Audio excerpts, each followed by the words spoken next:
Hi, it's Therese and Lostinpaper, and I'm here for a celebration with Altenew, and I have some fun celebratory cards over at my blog. I've been having heaps of fun today with these mini stamp sets. So one's a Ferris wheel and the other one's a carousel. I've made a total of 4 cards. I'm just sharing one of them here on YouTube, but I will put the link down below in the description. So if you want to head over to my blog and check out those cards, you can see what a different look you can get just using these mini stamp sets. They really do go a long way. So the card I'm going to create today it's more sort of a graphic design. I thought it'd be fun just to sort of, partially, well, I'm not partially stamping the image. I'm just going to use parts of the image and block them together on a card. So I've got some of the Altenew cardstocks here. The pink one's called Blush, and that's available at the store, and the 2 blue ones and the dark red one, they're all from the New Day card kit. And they're really pretty colours. I don't know if they're available in the shop yet, but hopefully they will be soon. But definitely the New Day card kit is, and it's got so much in it. I've been using that heaps as well. So what I'm doing here, I am using my Onyx black ink because I wanted to heat emboss it in black, and I don't like to use black embossing powder. I find it leaves lots of strays around, and it can be a little bit difficult to use, and doesn't play nicely all the time. So to get around that, what I do is actually stamp in black ink. So this is a pigment ink, so it is a bit slower to dry.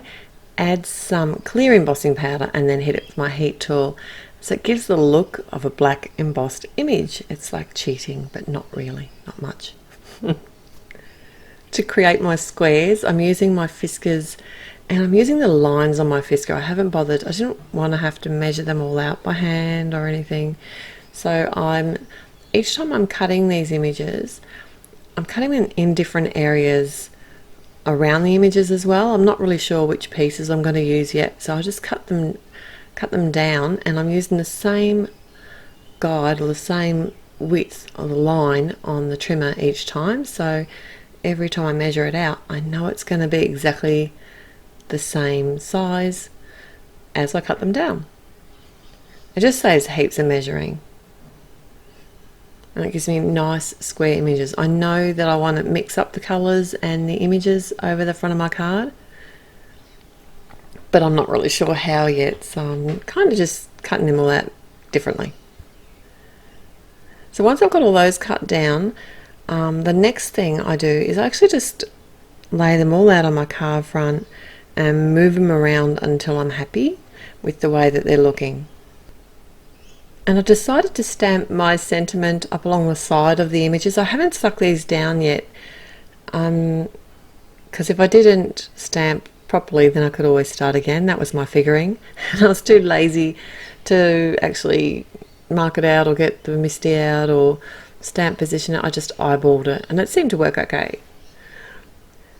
And then I have actually added some fun foam to the back of each of these, just a square of blue fun foam with some score tape, and then I can just simply set them all on top of the card. And I have had to cut a little bit of this out because my head kept getting in the way, because I do like to get right over top of the images or the little panels and make sure they're nice and straight.